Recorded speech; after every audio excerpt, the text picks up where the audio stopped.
तरुण आणि तरुणी नेपाळमधून पळून येतात आणि भारतामध्ये येऊन स्थायिक होण्याचा प्रयत्न करतात. त्यांचं प्रेमविवाह झालेला असतो. पण त्या प्रेमविवाहाच्या दरम्यानही हा जो तरुण आहे, हा तरुण अजून एका व्यक्तीच्या, एका मुलीच्या प्रेमामध्ये पडतो. त्याची जी पहिली प्रेयसी किंवा लग्नाची बायको असते, हिला मात्र घट्ट मिठी मारतो आणि घट्ट मिठी मारून तिच्या गळ्यावरती सुरा फिरवतो. सगळी घटना विस्ताराने आपण आता बघणार आहोत. नेपाळ आहे. नेपाळमध्ये एक तरुणी, तिचं नाव समोर येतंय क्रिस्टल लेहानी आणि तिचं वय वर्ष आहे फक्त 19 आणि इतक्या कमी वयामध्ये तिचं लग्न देखील झालेलं आहे. प्रेमविवाह झालेला आहे आशिष लेहानी सोबत. आणि या दोघांचं लग्न झाल्यानंतर मग नेपाळसारख्या देशातून जिथे नोकरीच्या शोधामध्ये अनेक व्यक्ती भारतामध्ये येत असतात, भारतामध्ये येऊन त्यांचं रोजीरोटी निर्वाह करत असतात. नेपाळवरून मग हे दोघेही भारतामध्ये आलेले आहेत. नवीन लग्न झालेले होते, तरुण तरुणी होते आणि मग त्यांनी चंदीगडमध्ये आपलं जो संसार आहे हा संसार सुरू केलेला आहे. आता इकडे आल्यानंतर त्यांनी रूम भाड्याची घेतलेली होती. आता त्याचबरोबर मग आता बाकीचे जे खर्च होते हे देखील वाढलेले होते. त्याच्यामुळे मग दोघांनाही नोकरी करणं भाग होतं. त्याच्यामुळे मग आशिषने एका नाईट क्लबमध्ये नोकरी सुरू केलेली होती. त्याचबरोबर क्रिस्टलने तिची जी नोकरी आहे ही स्पा सेंटरमध्ये नोकरी सुरू केलेली होती. दोघांनाही आता पगार सुरू झालेला होता. त्याच्यामुळे मग दिवसभर काम करायचं, संध्याकाळी घरी यायचं आणि मग जे नवीन नवरा बायकोचं जे जीवन होतं हे जीवन हे दोघेही जगत होते. पण आता काही दिवस गेलेले आहेत. आशिष लेहानी हा जो तरुण होता, याचं लग्न झालेलं होतं. त्याच्यासोबत त्याची बायको होती. तरी देखील तो एका तरुणीच्या प्रेमामध्ये पडलेला आहे, जी त्याच्या कामावरतीच काम करत होती. दोघे एकत्र काम करत होते. अशी तरुणी त्याच्या संपर्कामध्ये आल्यानंतर दोघांमध्ये मात्र प्रेमाचे चाळे सुरू झाले, प्रेमाचे संबंध सुरू झाले आणि काही दिवस गेलेले आहेत. त्याच्यामुळे मग त्यानंतर आशिष लेहानी याने या नवीन ओळख झालेल्या तरुणीसोबत हा गायब झालेला होता. हा कुठेतरी गायब झालेला होता. या कारणामुळे मग त्याची पत्नी क्रिस्टल हिने पोलिसांमध्ये धाव घेतलेली होती आणि मग आपला नवरा शोधून द्या. आमचं नवीन लग्न झालं आहे. आम्ही नेपाळसारख्या देशातून आम्ही इथे आलो, भाड्याने राहतो आणि आम्ही नोकरी करतो. या सगळ्या गोष्टींची कैफियत तिने पोलिसांसमोर मांडलेली होती. आणि आता मग पोलीस कामाला लागलेले होते. पोलिसांनी अनेक ठिकाणी चौकशी करून किंवा तांत्रिक तपासाच्या आधारे आशिष लेहानी याला ताब्यात घेतलेलं होतं. त्याच्यासोबत जी तरुणी होती तिला देखील ताब्यात घेतलेलं होतं आणि मग पुन्हा एकदा त्यांचा जो संसार आहे हा संसार रुळावरती आणण्यासाठी पोलिसांनी प्रयत्न केलेले होते. पण ज्यावेळेला मग आशिष लेहानी हा आपल्या घरी आलेला आहे त्यावेळेला त्याला एक गोष्ट समजलेली आहे की त्याची बायको ही देखील आता गायब आहे किंवा दिवस दिवस ती घरी नसते.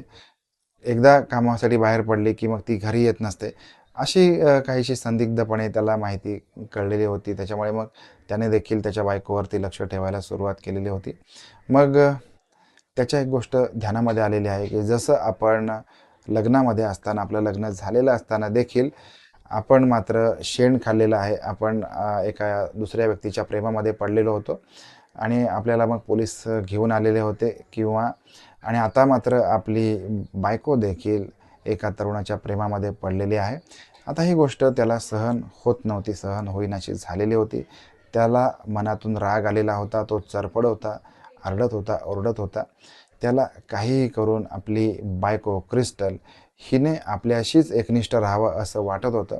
त्याच्यामुळे मग तो वारंवार तिला ही गोष्ट बजावून सांगत होता की तू फक्त माझी आहेस. मी पहिल्या गोष्टी ज्या झालेल्या होत्या त्या सगळ्या सुरळीत करतो आणि आपण पुन्हा एकदा एकत्र राहूया, व्यवस्थित राहूया. आपण एकमेकांवरती प्रेम केलेलं आहे, आपण लग्न केलेलं आहे, हे तो तिला सांगत होता. पण दुसऱ्या बाजूला मात्र क्रिस्टल काही करून त्याला विरोध करत होती, त्याचा राग करत होती. ती त्याला म्हणत होती की यापुढे हे शक्य नाही, मी तुझ्यासोबत एकत्र राहू शकत नाही, मी तुला वेळ देऊ शकत नाही. आपलं लग्नातलं जे बंधन होतं हे मी कायमचं संपवून टाकलं आहे. तू माझा नाद सोडून दे, माझ्या मागे फिरू नकोस, माझ्या मागे लागू नकोस.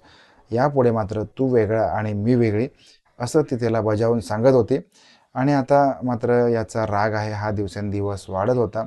त्याच्यामुळे मग त्याने दिवस ठरवलेला आहे. आशिषने तिला एका हॉस्टेलवरती बोलवून घेतलेलं आहे. हॉस्टेलच्या रूममध्ये हे दोघेही गेलेले आहेत. तिथे गेल्यानंतर मग त्याने आपली बायको क्रिस्टल, जिला त्याच्यासोबत राहायचं नव्हतं, तिच्यासोबत वाद करायला सुरुवात केलेली आहे. तिला तो सांगत होता की आता मात्र आपण याच्यापुढे एकत्र राहूया, पण काही केल्या क्रिस्टल ऐकायला तयार नव्हती. त्याच्यामुळे मग त्याने तिला घट्ट मिठी मारलेली आहे आणि तिच्या गळ्यावरून सपकन चाकूचा वार केलेला आहे. रक्ताच्या चिळकांड्या उडालेल्या होत्या आणि क्रिस्टल जमिनीवरती पडलेली आहे, तडफडायला लागलेली आहे. आशिषने मात्र तिला पुन्हा एकदा रक्तबंबाळ अवस्थेमध्येच घट्ट मिठी मारलेली आहे. तिच्या गालांवरून तो चुंबन घेत होता. ती आता मृतावस्थेमध्ये पडलेली होती, तरी देखील तो तिच्या गालांवरून चुंबन घेत होता, तिच्या चेहऱ्यावरून हात फिरवत होता. आणि काही वेळ गेलेला आहे. आशिष भानावरती आलेला आहे आणि मग त्याला समजलेलं होतं की आपल्या हातून फार मोठी चूक घडलेली आहे, आपल्या हातून हत्या झालेली आहे. त्याच्यामुळे मग त्याने आपले कपडे बदलले होते आणि त्या हॉस्टेलमधून पोबारा केलेला आहे.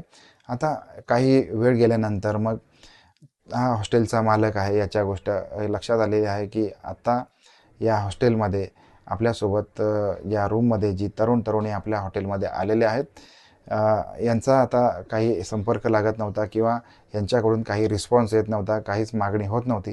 त्याच्यामुळे मग त्याने ज्या रूममध्ये हा तरुणी राहायला आलेले होते त्याचं दार वाजवायचा प्रयत्न केलेला आहे. आतून दार बंद होतं.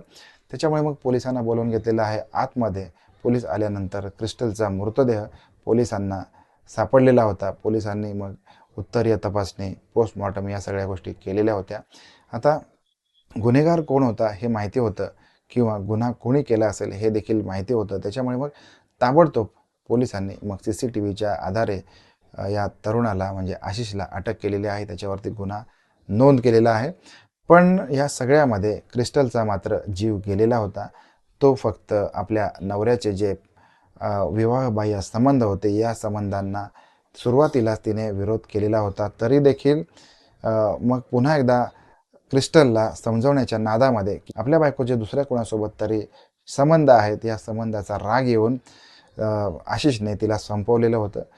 किती वाईट गोष्ट असते की एका बाजूला मात्र आशिषने आपले विवाहबाह्य संबंध जोपासलेले असताना त्याच्या बायकोने जर का संबंध ठेवले, विवाहबाह्य संबंध ठेवले, हे मात्र तो पुरुषी अहंकाराने सहन करू शकला नाही आणि त्याने आपल्याच लाईफ पार्टनरचा हत्या केलेली होती, खून केलेला होता. आता जी ही सत्यघटना, ही सत्यघटना माध्यमांवरून ज्या प्रकारे आलेली होती त्या प्रकारे आपल्या पुढे मांडण्याचा मी प्रयत्न केलेला होता. आपल्याला अशा घटना सावध करण्यासाठी सांगितल्या गेलेल्या असतात. धन्यवाद आपण इतका वेळ दिल्याबद्दल. भेटणार आहोत नवीन क्राईम स्टोरीमध्ये. तोपर्यंत काळजी घ्या. धन्यवाद.